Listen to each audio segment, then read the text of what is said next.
यक्षिणी डायन ने पिताजी को मार दिया माँ, मार दिया पिताजी को।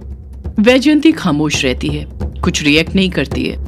ब्रिजेश्वर की लाश को देखकर तो जानकी और सुदेश ने रोना भी शुरू कर दिया था, पर वैजयंती थी कि उसकी आंखों में आंसू का एक कतरा तक नहीं था।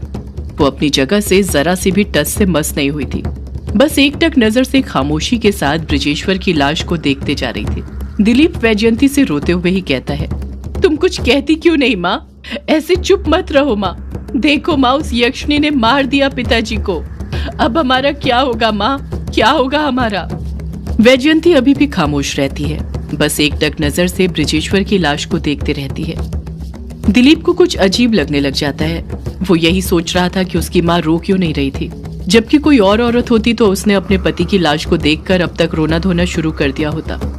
दिलीप ब्रिजेश्वर की लाश के पास से उठता है और वैजयंती के पास जाकर उसे हिलाते हुए कहता है, तुम कुछ बोलती क्यों नहीं माँ?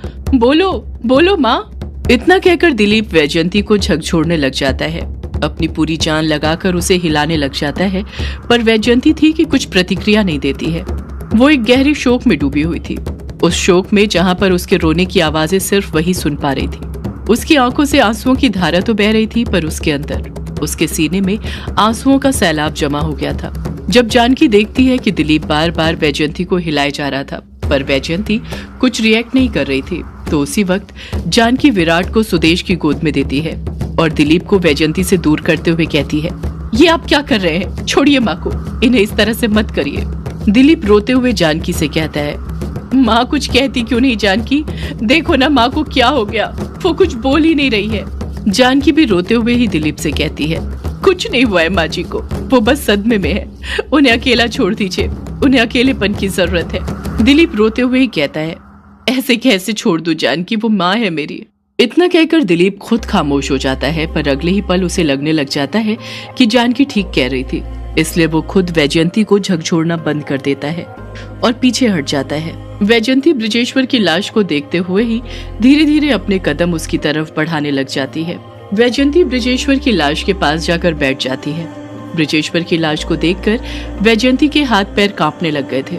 उसे तो अभी भी यकीन नहीं हो रहा था कि उसकी आंखों के सामने उसके पति का शव रखा हुआ था। वैजयंती कांपते हुए हाथ से ब्रिजेश्वर के सीने को छूने लग जाती है। वैजयंती जैसे जैसे ब्रिजेश्वर के सीने पर हाथ फेरते जा रही थी, उसे वो सारे पल याद आ रहे थे जो उसने ब्रिजेश्वर के साथ बिताए थे। उसे याद आता है कि कैसे ब्रिजेश्वर अपने माता पिता के साथ उसे देखने के लिए आया था और उसे देखते ही उसने पसंद कर लिया था। वैजयंती को वो सारे प्यार के पल एक एक करके याद आ रहे थे जो उसने ब्रिजेश्वर के साथ बिताए थे। वैजयंती ब्रिजेश्वर के सीने पर हाथ फेरी रही थी कि तभी उसे इस चीज का आभास होने लग जाता है कि ब्रिजेश्वर मर चुका था, अब वो कभी नहीं उठेगा। उसकी सांसें जा चुकी थी। वो सैलाब जो वैजयंती के सीने के अंदर जमा हो गया था, वो सैलाब को बाहर निकालते हुए रोते हुए कहती है, नहीं, ऐसा नहीं हो सकता, उठिए जी, आप मुझे छोड़कर नहीं जा सकते, उठिए जी। वैजयंती चीख चीख कर रोने लग जाती है। उसके अंदर जितना सैलाब भरा हुआ था वो बाहर निकालने लग जाती है। दिलीप और जानकी भी वैजयंती को रोने देते हैं, उसके पास नहीं जाते हैं। वो जानते थे यही ठीक था। वैजयंती के अंदर का दर्द बाहर बहकर आना जरूरी था। अगर वो दर्द बहकर बाहर नहीं आता तो वो हमेशा इसी दर्द के साथ जीती रहती, हमेशा गम में डूबे रहती। वैजयंती चीख चीख कर रो ही रही थी कि तभी उसकी नजर बल्लू की गोद में जो अनुराग था उस पर पड़ती है। अनुराग कुछ इस तरह बल्लू की गोद में पड़ा हुआ था कि उसे देखकर कोई भी कह दे कि उसकी सांसें थम चुकी है, वो मर चुका है। यही गलतफहमी वैजयंती को भी होने लग जाती है। उसे लगने लग जाता है कि अनुराग को भी यक्षिणी ने कुछ कर दिया है। आखिर वो भी तो अमावस्या की रात में काला झाड़ी जंगल गया था। अनुराग को देखकर वैजयंती की हालत और ज्यादा खराब होने लग जाती है।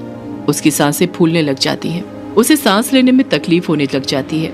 वैजयंती अनुराग को देखते हुए कसकर चीखते हुए कहती है, नहीं नहीं नहीं नहीं नहीं नहीं। ये चीख वैजयंती की आखिरी चीख थी। इसी चीख के साथ वो अपना दम तोड़ देती है। वो अपने पति ब्रिजेश्वर के सीने पर अपना सिर रखकर ही अपना दम तोड़ देती है। वो भी उसी की तरह हमेशा हमेशा के लिए शांत हो जाती है जिस तरह ब्रिजेश्वर शांत हो गया था। जैसे ही वैजयंती शांत होती है, दिलीप कसकर चीखता है, माँ। उस दिन दिलीप ने सिर्फ अपने पिता को नहीं खोया था, बल्कि पिता के साथ माँ को भी खो दिया था। और सिर्फ दिलीप ने नहीं बल्कि अनुराग ने भी खो दिया था। उन दोनों के सिर पर से माँ बाप का साया उठ गया था। उस दिन के बाद दिलीप के मन में अनुराग के लिए नफरत और ज्यादा बढ़ गई थी, जो दिन प्रतिदिन बढ़ती गई। जैसा कि यक्षिणी ने अनुराग से कहा था कि वो अनुराग के लिए सिर्फ एक ख्याल बनकर रह जाएगी, और बिल्कुल वैसा ही हुआ। उस रात के बाद से अनुराग को यक्षिणी के बारे में कुछ याद नहीं रहा। उसे तो ये भी याद नहीं था कि यक्षिणी कभी उससे मिली थी या नहीं। वो तो उसका नाम तक भूल गया था। जब कोई जाने अनजाने में उसके सामने यक्षिणी का नाम ले लेता था, तब भी उसे यक्षिणी के बारे में कुछ याद नहीं आता था। दिलीप रह रहकर ब्रिजेश्वर और वैजयंती की मौत का जिम्मेदार अनुराग को ही ठहराता था। अनुराग को तो ये भी याद नहीं था कि उस अमावस्या की रात वो घाट के पास गया था भी या नहीं। उसे यही लगता था। सारी रात वो बस ग्रेवयार्ड कोठी में सोते रहा था, और जब सुबह उठा तो एक बुरे हादसे में उसके माँ बाप दोनों की जान चली गई। उनका एक्सीडेंट हो गया था। उस रात के बाद अनुराग में एक और बदलाव आया था। उसने काला झाड़ी जंगल और घाट पर जाना छोड़ दिया था। जैसा कि यक्षिणी ने अनुराग से वादा किया था, उस रात के बाद यक्षिणी उसे दोबारा फिर कभी नहीं मिली। अनुराग को इस चीज का एहसास भी नहीं हुआ कि यक्षिणी उसके आसपास है। यक्षिणी के जाने के बाद अनुराग ने किताबों को अपना दोस्त बना लिया। उन किताबों की कहानी में ही अपनी जिंदगी को ढूंढने लग गया। उसका कोई दोस्त नहीं था, इसलिए उसने उन किताबों को ही अपना दोस्त बना लिया था, जो उसके मरते दम तक, आखिरी सांस तक साथ नहीं छोड़ने वाली थी। अनुराग दिन भर अपने कमरे में ही रहा करता था और वो किताबें पढ़ा करता था, जो उसके पिता ब्रिजेश्वर की थी। ब्रिजेश्वर को लिखने का शौक भले ही नहीं था, पर पढ़ने का बहुत शौक था। यही कारण था कि उसका पूरा एक कमरा किताबों से भरा हुआ था। अनुराग रोज रात को उसके कमरे में जाता और 4-5 किताबें लेकर आता था। रात ही रात में वो सारी किताबें पढ़कर खत्म कर देता था। उसके अंदर पढ़ने का एक जुनून सवार हो गया था। उसके दिमाग में ये बात बस गई थी कि उसके पिताजी ने कहा था उसे बड़ा होकर एक लेखक बनना है, एक महान लेखक, और वो उनकी राह कदम पर चल पड़ा था। रोज रात को सोने से पहले वो पेन जो उसके पिता ब्रिजेश्वर ने उसे दिया था, उससे कुछ न कुछ लिखते रहता था। अनुराग को इस बात का भी आभास था कि उसके पिताजी ने उससे कहा था कि उसे लेखक तो बनना है, पर एक पढ़ा लिखा लेखक। वो लेखक जो अपनी कहानियों से सिर्फ लोगों को कहानियां नहीं सुनाएगा, बल्कि वो बातें बताएगा जो वो जानते तक नहीं होंगे। उन्हें कहानियों के साथ ज्ञान भी देगा। इसलिए वो पढ़ाई भी किया करता था। रोज रात को किताब पढ़कर खत्म करने के बाद सुबह सुबह स्कूल जाया करता था। जब यक्षिणी अनुराग की जिंदगी में थी तो अनुराग के 2 ठिकाने हुआ करते थे।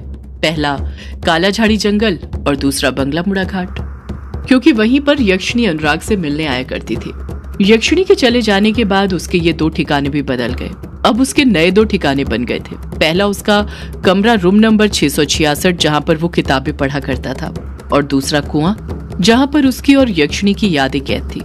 उसे भी नहीं पता था कि वो जगह उसे इतनी पसंद क्यों थी। वो खुद ब खुद उस कुएं की तरफ खींचे चला आता था और शांति के साथ कुएं के पानी को देखते हुए घंटों बिता देता था, और उसे पता भी नहीं चलता था। उस अमावस्या की काली रात के बाद सिर्फ अनुराग नहीं बदला था, बल्कि बल्लू भी बदल गया था। उसका भी अनुराग के प्रति बर्ताव बदल गया था। वो अनुराग की फिक्र करने लग गया था। इसलिए नहीं क्योंकि ब्रिजेश्वर ग्रेवयार्ड कोठी अनुराग के नाम करके गया था और अनुराग ग्रेवयार्ड कोठी का मालिक बन गया था, बल्कि इसलिए कि उसे ब्रिजेश्वर से किया हुआ वादा हमेशा याद रहता था कि उसके जाने के बाद बल्लू को ही अनुराग का ख्याल रखना था। यही कारण था कि बल्लू हमेशा अनुराग पर अपनी नजरें जमाए रखता था।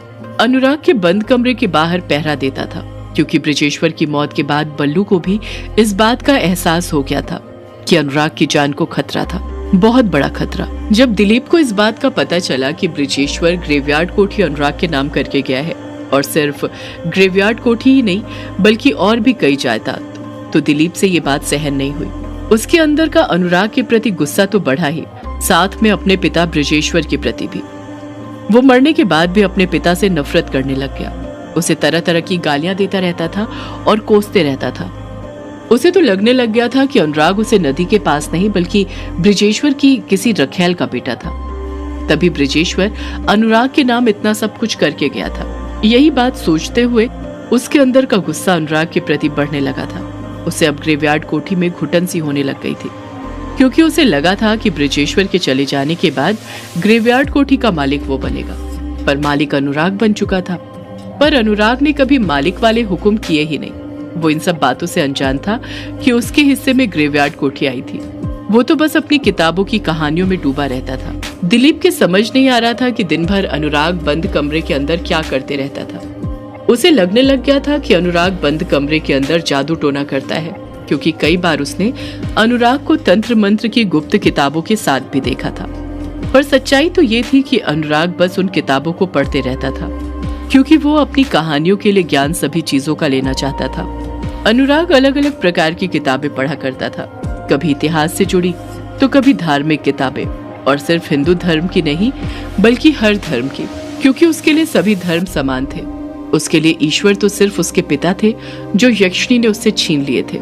जब से दिलीप ने अनुराग को उन किताबों के साथ देखा था, उसे अनुराग से डर लगने लग गया था, और ये डर वक्त के साथ और बढ़ गया था। उसने अपने बेटे विराट को भी अनुराग से एकदम दूर कर दिया था। वो अपने बेटे विराट को अनुराग को छूने तक नहीं देता था। उसे लगता था कि अनुराग कहीं उसके बेटे को कुछ कर न दे।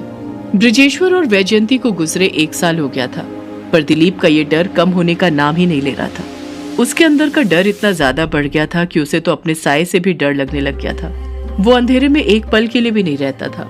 दिलीप के अंदर का ये बदलाव जानकी ने भी नोटिस कर लिया था। उसे भी समझ नहीं आ रहा था कि उसके पति को क्या हो गया था, क्यों वो इतना डरा डरा रहता था। उसने तो कई बाबाओं को, झाड़ फूंक वालों को भी दिखाया था, पर तब भी उसके अंदर का डर कम नहीं हुआ था। दिलीप को हर पल ग्रेवयार्ड कोठी के अंदर अपनी मौत का खौफ सताते रहता था। उसे ग्रेवयार्ड कोठी की दीवारों के साए पर अपनी मौत दिखाई देती थी। यही कारण था कि उसने ग्रेवयार्ड कोठी छोड़ने का फैसला कर लिया, पर वो अपने परिवार को लेकर कहां पर जाए, यही बात उसकी समझ नहीं आ रही थी। उसके हिस्से में खेत तो आए थे, पर उन खेतों में वो अपने 2 साल के बेटे और पत्नी के साथ रहना नहीं चाहता था, क्योंकि उसके हिसाब से खेतों में बस खेती हो सकती है, रहा नहीं जा सकता है। दिलीप की समझ नहीं आ रहा था कि वो क्या करे, कहां पर जाए। जब भी वो ग्रेवयार्ड कोठी से बाहर निकलता था, उसके अंदर का डर खत्म हो जाया करता था, और उसे भी ये बात समझ आ गई थी कि मसला ग्रेवयार्ड कोठी में रहने का ही था। उसके अंदर के डर की वजह ग्रेवयार्ड कोठी ही थी। वो आज ग्रेवयार्ड कोठी से यही सोचकर निकला था कि वो वापस ग्रेवयार्ड कोठी नहीं जाएगा, अपने और अपने परिवार के लिए नया ठिकाना ढूंढ कर ही रहेगा। यही कारण था कि वो आधी रात में भी गांव की कच्ची सुनसान सड़कों पर इस वक्त अकेला भटक रहा था। दिलीप बुरी तरह थक चुका था। वो सुबह से निकला था और रात हो गई थी, पर अभी तक उसे कोई ठिकाना नहीं मिला था। पर फिर भी वो चलते जा रहा था। उसने सोच लिया था कि वो खाली हाथ वापस नहीं जाएगा। दिलीप थका हारा चल ही रहा था कि तभी उसकी नजर किसी ऐसी चीज पर पड़ती है जिस पर उसकी नजर बचपन से थी। वो उसे बचपन से पाना चाहता था। सदियों से है पुरानी ये है यक्षिणी की कहानी। यक्षिणी एक आग है, यक्षिणी तेरा ख्वाब है।